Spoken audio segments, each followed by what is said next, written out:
Yeah, I would just do that just in case. Yeah, let me Yeah. let me do that real quick. You know, He I got I sent the Zoom link too, right? I did. I just I think just to be safe. But there's a lot of people doing their presentations today, so it feels like for him to be present in all of them would not really be feasible. Like we're just submitting a recording, so Right. I can check the assignment real quick. But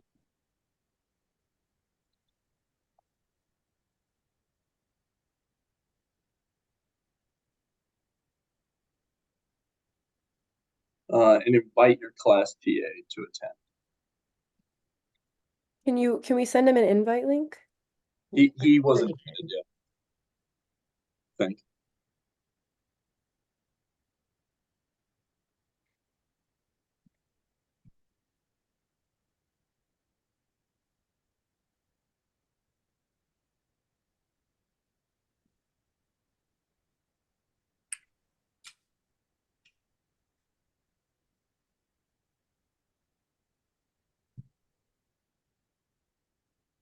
Okay, so I sent something in Teams. And maybe he might be busy, but Yeah, so we invited him to attend, which is what the assignment says. So I think we should just get going. All right, sounds good.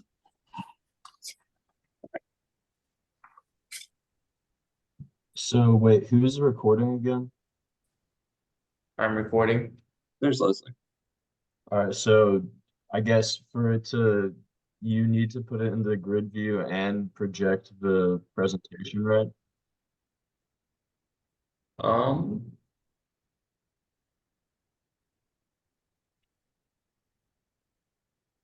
I think Ian, since you're the host, I think you have to present it or have it on the screen.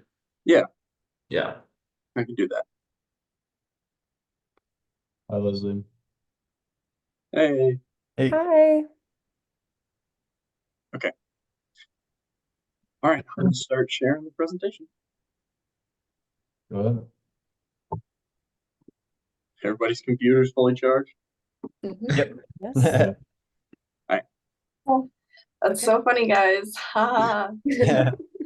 I, All right.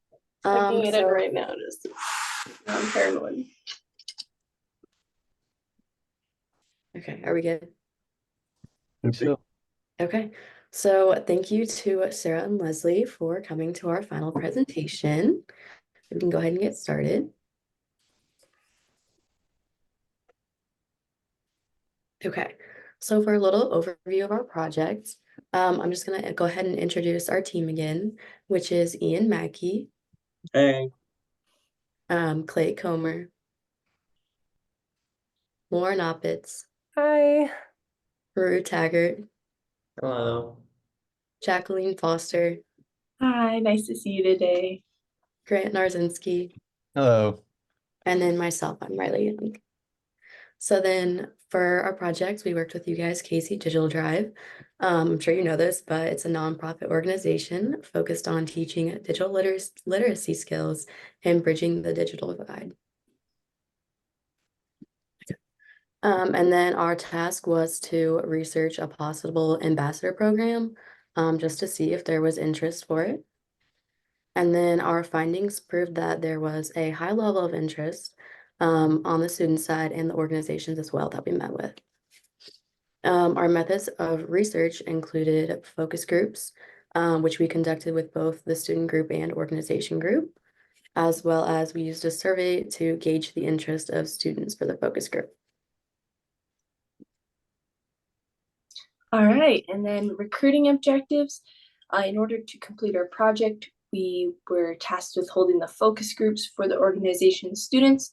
And then some of the things that we were looking out for when trying to recruit both students and organization, but mostly for organization, was the interest in creating, having access to a community that would benefit. So we wanted organizations that looked like they serviced a community that could use the benefits of a digital ambassador program. We wanted them to have the time and resources to host, and as well as like space and in the right location. And then the logistics in hosting digital ambassador program, we wanted to find out if they were going to be able to pay, if they could host, if things would be online. So logistical things like that, we were interested in finding out. And the next one. All right, some of the challenges in the recruiting. Well, finding companies proved to be a challenge. Me and Clay were tasked with creating a list. So we created a joint account or list that had a bunch of companies we thought would meet the criteria and be a good fit. Finding companies whose values align with KC Digital Drive was really important. So we were mainly looking at educational focused programs and community outreach programs that were focused on growth in their community. One of the things that was most challenging for me was reaching out to contacts, because as a student, I did not have that many personal connection. And so when I went out and was looking for the companies, I was running into a lot of people who, my main contacts were people who did not necessarily have the tools or resources to make the decision if their organization could make this happen. So a lot of the time I ended up being transferred from the front desk person to somebody else when I was calling. And those just were not the correct people to be reaching out to. So that was kind of difficult as a student. We also looked a little bit into Volunteer Match, and that would have been excellent resources if we were the volunteers, but unfortunately to make a post, you have to pay. So that was a slight limitation. And then I had some mixed reactions. I did some cold calling to companies, which was fairly nerve-wracking.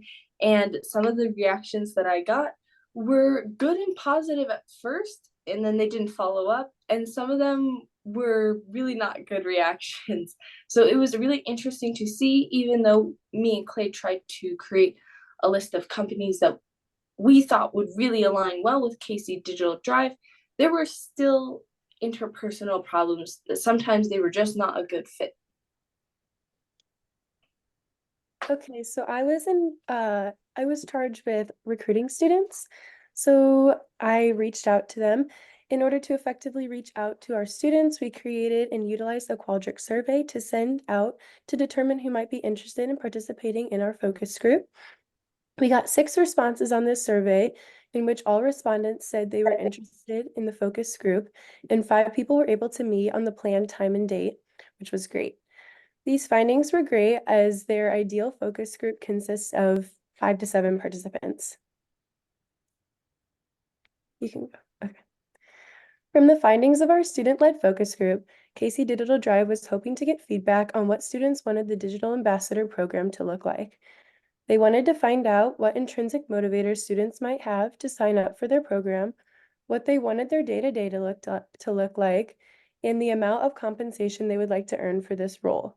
They also would like to know how flexible of a schedule that students would prefer when working with them. And this would look like, would they be assigned to an organization, or would they be like free to pick their own shifts? Something like that.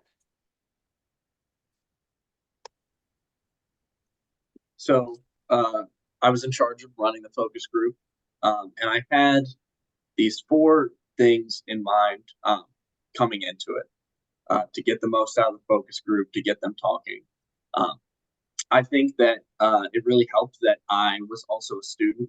So in terms of flow, what I mean by that is just getting the conversation going, basically, getting the participants comfortable with one another, comfortable with talking to me. And like I said, I think them being fellow students, that was very helpful. I made sure to do an introduction so that people knew me and each other. And I made it clear from the very beginning that my ideal was that it was a conversation between them, and I wanted as little involvement as possible. So I think that being clear about that from the get-go and sort of working to make people comfortable with each other helped to get the conversation flowing. And then my job was sort of facilitation. So by that, I mean that with only a group of 3 participants, we absolutely needed all of them to be active in the discussion. So pretty much all the questions I needed to somehow tie somebody into the question, personally ask them what they thought if they were not offering something already.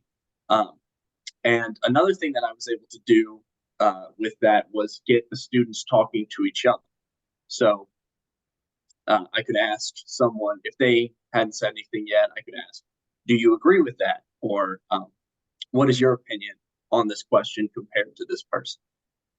Which is not as good as pure discussion, but sort of facilitates the idea that they're responding to each other rather than just answering a list of survey questions that we brought in.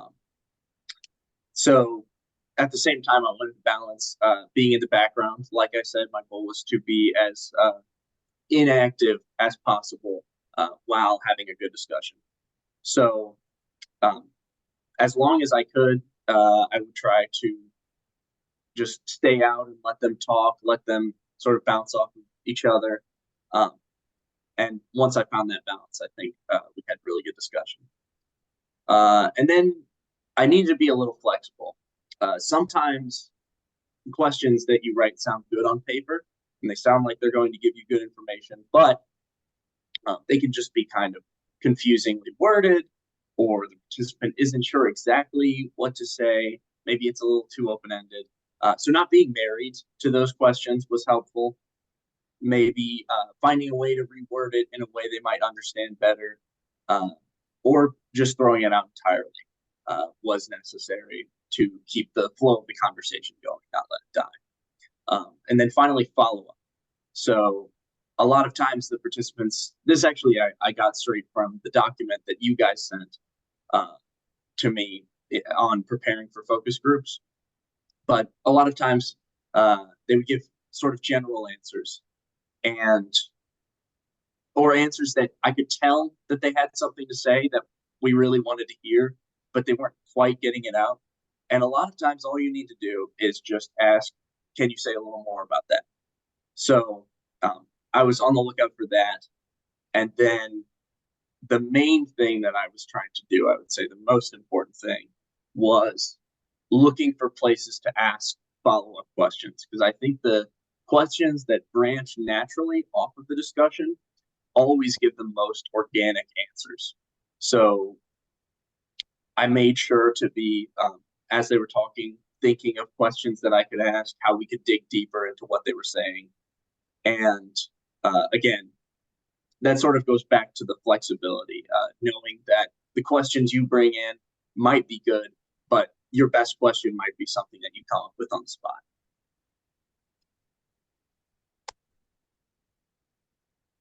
Okay, so I was in charge of recording the findings from the focus group, the student focus group.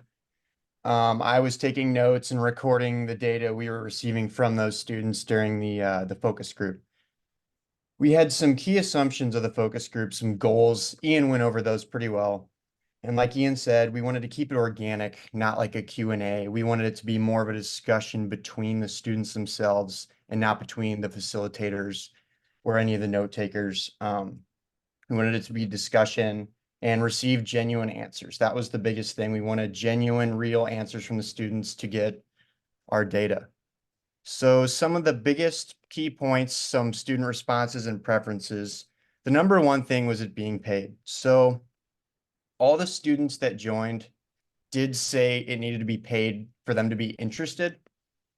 None of them said an exact amount or what they wanted an hourly rate to be or anything like that, but they did say they wanted it to be paid in order for it to be worth it for them as students for a job or a ambassadorship.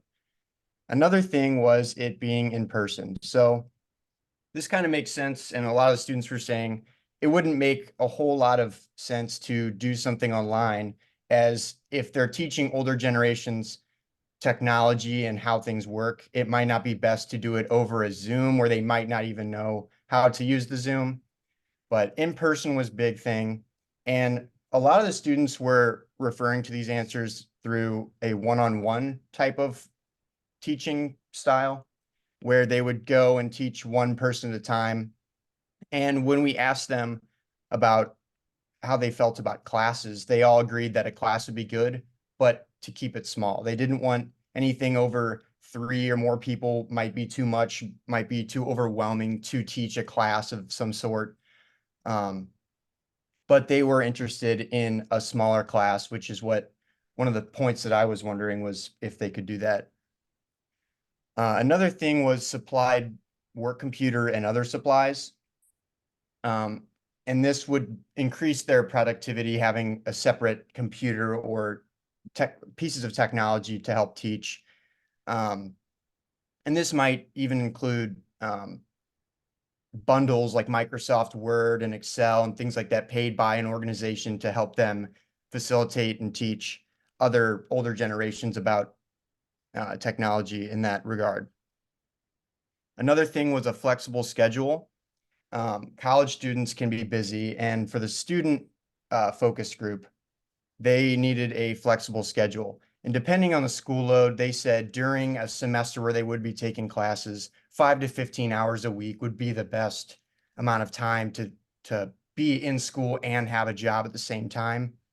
But they did say that over summer months, they would be okay with doing full time, whether that be, excuse me, 40 hours a week, maybe a little less, but they said that over the summer months, they would be completely fine doing full-time position.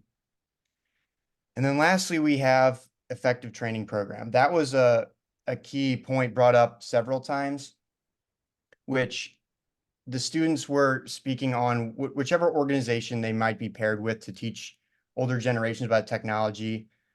An effective training program would be beneficial as it would enhance their skills and knowledge and increase their productivity with the skills they would then teach others.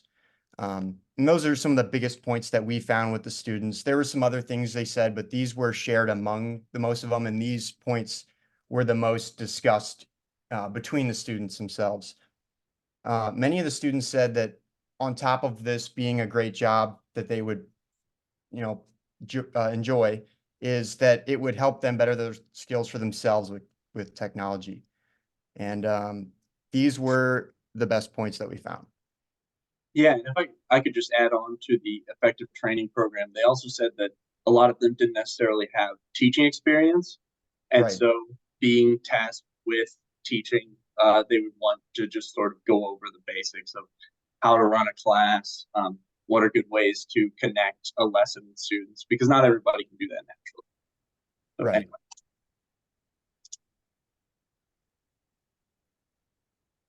All right, and running the focus group was my task. And one of I wrote down like 5 of the key things, and out of the 5, I feel like one of the main important one is understanding what each of the organization does. What's their mission? Like, what do they do? Because when you understand like what each of the organization does, then you can connect how KC Digital Drive could help the organization, how they can connect, work with each other, and benefit from each other. So I feel like that was one of the main key takeaways. Then creating new connections. So I know Sarah and Leslie, you were in the meeting, and we were connecting. I can't remember which organization it was, but the one that I want to say Clay brought in, and one of your connection, like building those 2 connections, I feel like was really, really important. And like not just connecting KC Digital Drive, but like with everyone else. And having a creative and open communication. Just making sure like they can all like communicate freely with one another, with us in general. And also, I wrote the 4 Fs with the flow, flexibility, facilitation, and the follow-up. That was really important too. And I know Leslie and Sarah, you would always follow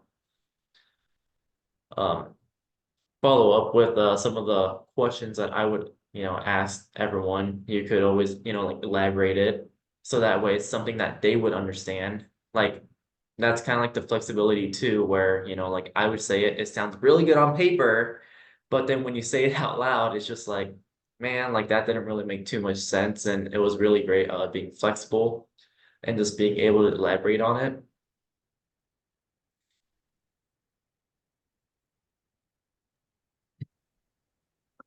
Then for the focus group findings, I think the focus group was a great success. I think pushing it back about 2 weeks, I think we did, was super important and allowed us to kind of, I'm going to repeat a bit what Ruth was saying, but to get those kind of diverse groups that some of them wouldn't necessarily totally align with KC Digital Drive and the Digital Ambassador Program, and a few were great matches, but kind of having organizations on both ends of the spectrum was really useful for providing different types of information.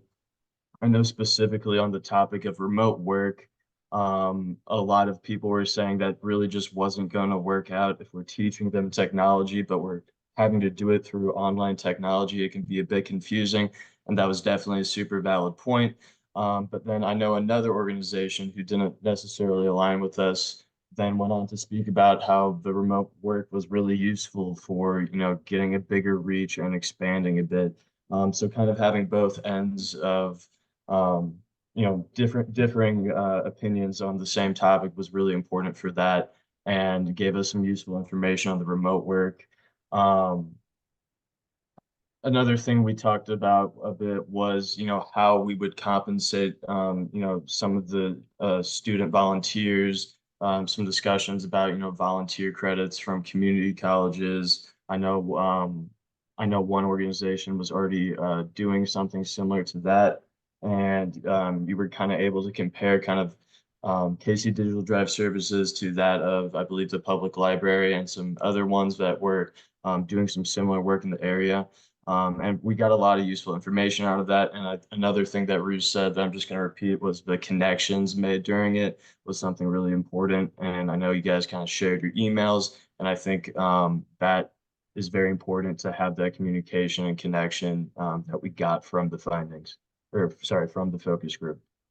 And then just another topic that was touched during it was the teaching about online threats such as scamming and kind of those payment apps such as Venmo and PayPal and how to go about, teaching people about that. And I think that was another good idea that was brought up that a lot of us didn't really think about until this focus group was conducted. So overall, I think it was a great success.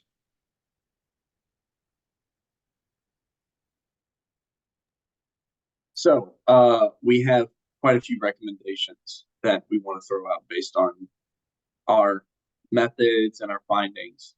First off, I might be a little biased, but I would suggest that you guys should do more focus groups. I think this is a great way to get information, especially when it comes to students. And I think this is a great use of the students that you guys have during or as a result of the EDGE program, because this is something that you don't need expertise really to do. I'd never run a focus group. I'm sorry if you can hear that. There's an ambulance going by. But yeah, I didn't have any expertise going in. I sort of just used the document that you gave me, was able to understand what the goals were. So yeah, I would definitely recommend that you use students for this since it's cheap. And the connections that we had actually helped us to find the students for the focus group. So a lot of times students might know people in the areas they're looking to appeal to. I agree that we were pretty well connected with the students, but the next recommendation is to keep any accumulated contacts in a file for future use. Like I said, one of the difficulties I had was my personal lack of professional connections because I feel like I'm just starting out professionally. So any organizations that consented to being in the focus group should be kept on file. And if there is going to be another focus group or another group that works with you from Mizzou, that is one of the resources that you can give to them right off the bat so that they kind of have a starting point to go off of, and then they already have that connection. In addition to these, I believe that increased marketing to college age demographic would be extremely beneficial. This would be like to find students intrinsic motivators that will help them want to become a digital ambassador, such as like service hours or resume builders, or maybe they're in school to be a teacher. This would all increase their likelihood of wanting to be a brand ambassador for KC Digital Drive. I think the college age demographic is perfect because we're always looking for something to do in our community, to put on our resume, to help others. Yep, I think that is my recommendation. Mine was kind of pretty much the same as what Jacqueline was saying, as far as the recruiting, because I know we were both doing that, but kind of just to, add on to that a little bit, kind of just to have like a list of, what companies, you're currently in contact with, which ones you work with well, and, if you have had, any, rejection or anyone declining to work, that information as well, would just provide, a way more efficient way of going through the different possible nonprofits that we could work with, and I think speed up the recruiting process. So that would be my recommendation. And to further like what Lauren said, I know that I'm personally from KC, as well as some of the participants from the focus group were also from KC. And none of us had ever heard of KC Digital Drive. And then like me and like the students that were from KC, we were all pretty interested in the work that they did. So I think that finding a way to connect with more of the students in Kansas City can make it a lot more possible to find those ambassadors in the future. Yeah, and then for my recommendation, I would say the surveys. Originally, I believe we were tasked with using a survey, and then as things move forward, it wasn't required, but we ended up using a survey anyway, and it was super helpful. The one Lauren made was great. It was good to help gauge how the students felt kind of before that focus group, and I think for future Edge projects with teams from Mizzou, surveys are a great way to get that first feeling of the students to know what they're feeling before you go into the focus group. So you know kind of what questions to ask them, but they're quick and they're not too hard to make. And it's an easier way to spread it among more people and get more responses. And I think that would be useful in the future. And lastly, my recommendation is finding approaches or new approaches to show how KC Digital Drive could benefit like any future organizations. Like I said before, like building that connection, saying, hey, this is how, like we can benefit both you and KC Digital Drive to, like decrease that digital divide. I feel like that's a really good thing, like seeing that partnership and seeing the gap where the other organization lacks. And that's when KC Digital Drive could come in and help. Okay, so just to wrap it up a little bit, there were the challenges that we faced in the recruiting the organizations. Ultimately, you guys stepped in and kind of helped us find those last few, so that was really helpful, and we thank you for that. And then our student focus group, I think was really successful because we had a lot of interest, and we learned a lot of the things that would be like needed for them on their side of it. And then as well as the organizational focus group, they gave us really insightful information on how they could be completed on the organization's end, as well as possible motivators to get people involved. And then this project could be continued and researched more in the future. And then we wanted to say thank you to you, Sarah and Leslie, and all of KC Digital Drive for allowing us to work with you guys. And we had a lot of fun, and we just wanted to thank you for that.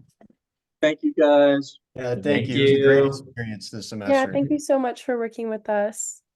And we really appreciate your support, and you guys were so helpful and pulled through for us on a few things. So Yeah. we really appreciate your continued support on us in this project. Oh my gosh, yeah, thank you guys for everything that you've done. That was an awesome presentation. Can I say a couple things? I don't know if you have something else to add. Yeah, no, thank you guys. We're so happy to have worked with you. And I think that I know that this was the most successful kind of project that we've done with this, I think. So kudos to all of you guys for hanging in there. Thank you for the flexibility with stuff. I know that I changed things a couple times, so I really appreciate that flexibility. I thought you guys did a really great job in the presentation explaining like your recruitment and the challenges that you may have had, why you had them, and also the facilitation and just kind of how the focus groups work. I think you guys did a great job on that. I would say that I think that when you start off in the beginning, you talk about companies and then you start talking about organizations. So I think if it's like a layman, they might be confused of like, well, what like companies or organizations or what's, I think I would just use the same like verbiage throughout the whole thing, like just organizations for all of it. But I know that's kind of like a minor nitpicking thing. But I thought that it was really great. I appreciate the feedback too. I think it's important for us to find good ways to connect with the students. And surveys are always a great quick way to engage with them. So thank you again. I don't know if you had anything that you wanted to add, Leslie. No, I mean, I agree, Sarah. I also want to thank Sarah for stepping up and supporting you all. I think that really made a big difference in what you were able to accomplish. And so, you know, we're at a really important time in the timeline for the funding that's coming down from the federal government. So this was, you know, really right on time for us to have something that we could, you know, be thinking about as potentially a solution to close the digital divide during this unprecedented funding opportunity. I was kind of wondering if you all had any personal revelations, maybe about you know, the digital divide or the work that or the challenges organizations have, or you know, just any kind of you know, learning you're taking away from this experience that you might want to share. Yeah, I mean, personally, I didn't really know anything about the digital divide or kind of the problems associated. I just really knew nothing about it before going into this, and I just got assigned to be, you know, working here, and so I studied it and figured it out, and I was like, oh, okay, this is real, and you know, this is a problem for a lot of people. So I learned a lot about, you know, the cause itself and kind of how we can help some people. And then on top of that, kind of recruiting for the focus groups and running them. I think it's just a lot of valuable kind of lessons and, you know, business and communication methods that you can take into a lot of different places in life. So personally, I got a lot out of it. I'm not sure what else to say, but yeah, that's my input. Yeah, I feel the same way. I feel like it was just kind of a good reminder of how hard it is to, I think when it comes to understanding, like knowing how to do something, that's one of the hardest things to relate to someone that doesn't have that experience. Like once you understand how to do something, especially for us as students, it's so integrated with school now that technology is just second nature. It's really hard to empathize with someone who doesn't know how to, because it's hard to even imagine not knowing how to do it. And I think it's so common, especially with the older generation. Like I always see those like phishing scams and I'm like, oh, this is so stupid. Who's falling for this? I think that was really good to bring up on the organization's part, because there are people falling for it. They wouldn't be doing it if there weren't. So, and I think it's just, again, it's just kind of a reminder that there's people out there that don't know as much as I do about just the internet in general, and that need the help of the people that do know. Yeah, to build on that same idea is, especially with the older generation, we grew up as kids, we grew up with this technology. It's just been part of our lives as we've grown up and gone to college. I haven't even really been taught it. You just learn it as you go. And it's important to remember that that's not the case. It's still new. It's a newer thing for people to just know how to do. And not everybody has a person to teach them that's free. You know, they don't have someone that can just come over and show them what they're doing wrong or help them out. And that's something that I think it really opened my eyes to that when we started this project, is I didn't realize how common this was, is not everybody has someone to help them. And it's important to find somebody who enjoys teaching, that can do this for people and that enjoy that job and helping people. And I really like that about this especially KC Digital Drive is it's just a really cool concept, and I had never really thought about it like that. So, I'm curious if anybody would want to be a digital ambassador yourself. You said it's got to be in Kansas City, right? Not necessarily. No? Yeah, we might figure it out. I think honestly, like last semester or last summer, especially if it was a paid position, like absolutely. That was exactly the kind of thing I was doing anyway. I was like volunteering, essentially volunteering. I was working as an intern with a nonprofit here in Columbia. I think that's a super common thing for students as a resume builder. So, yeah, I mean, I definitely would have. I feel like I know a lot of people that would have, because if you know about technology, then it's some people aren't like just aren't good at explaining stuff, but most people can lay it out.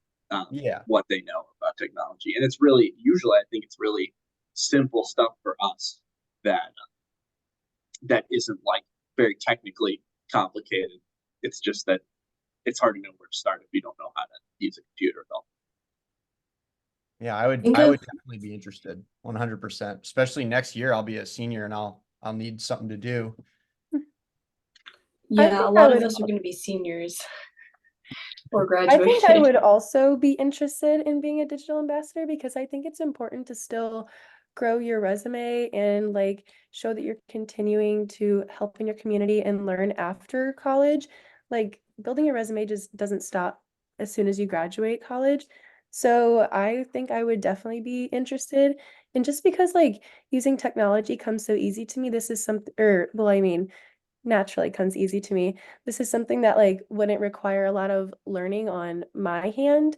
So I feel like I'd be able to like start immediately, like right off the bat with teaching if it was something that was an online position since I won't be in Kansas City for a little while. Yeah, I think something that's about 5 to 10 hours a week, if you could teach online, that would be like amazing and shows like your dedication to the bettering the community. Yeah, I'm from Yeah. Kansas City, and I think that's something that I could see myself doing because I was trying to help my mom the other day with something that I thought was like really simple. And I was like, how do you not know? Like, even like my dad knew, and she was like, I've just never had to do this. Like, I don't know. Like, this is like a foreign language. And I like helped her through, and she was like, you're a lifesaver. This saved me so much time. And like, I was like, okay, that like felt good. And like helping other people, especially like even like the older generations, I think that'd be really rewarding. And I think I would be interested too, kind of like Lauren. I wouldn't be in KC, so it'd have to be all online. But yeah, and just kind of like what Riley said, it's just that rewarding after, you help someone saying, hey, I just helped someone figure out something that's probably really easy for me, but it's something that's foreign. Like for me, working at a car shop, just like helping someone with a simple air filter that no one even knows anything about, apparently. Yeah, just things like that. It's just like that rewarding saying, wow, I just saved someone from, possibly ruining, part of their engine or, like some of their sensors. I just saved them a couple $1,000s just with a $20 filter. Well, I this wanted is great. No, go ahead. Sorry, I wanted to say something that I took away from this was maybe, I won't necessarily be an ambassador, but I respect you and your program so much for attempting to create this program, and two, continuing your work. Because one of the things I realized when I was going through this process, I'm on a charity board, so I've organized events before, but I've never had to organize a program. There is so much more work than I originally anticipated that goes into making a program. Like something this large is completely different than hosting a one-time event. And I think I grossly underestimated what that kind of organization preparation looked like. So I really respect you guys for continuing to do this. And I'm really hoping it works out. Thank you. Well, we had 3 students on the focus group, but I think we just had another little mini focus group. Yeah, right. Sarah. So Yeah, I was about to say this really feels like. Oh yeah. Hang on a minute.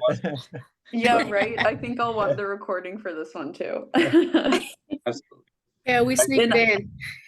I just wanted to throw out there that I think you guys are very smart, and I hope you stay confident in what you're doing and where you're going. I think that I hope this was a great learning experience for you guys. I know that I learned a lot. This is my first time working on that other side of the student, like professional side. So it was a little like weird at first, but I think I kind of adapted to that a bit, and I know I learned a lot about it. So thank you guys very much for everything that you've done, and just stay confident.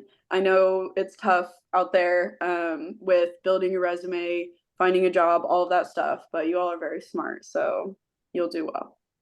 Yeah, and I just wanted to say, that I think I think Clay, you were the one who mentioned that, that this is running a focus group is a transferable skill, for sure. And, there's a lot of market research, that happens in focus groups. So, I hope that was, beneficial experience for everyone to think about. Even if it was, on the org or student recruiting side, there's always a lot that happens behind the scenes, even in a focus group. So just this was super helpful, and we look forward to you'll have a written report as well of some kind, right? That's based on your PowerPoint. Yeah. So we'll be able to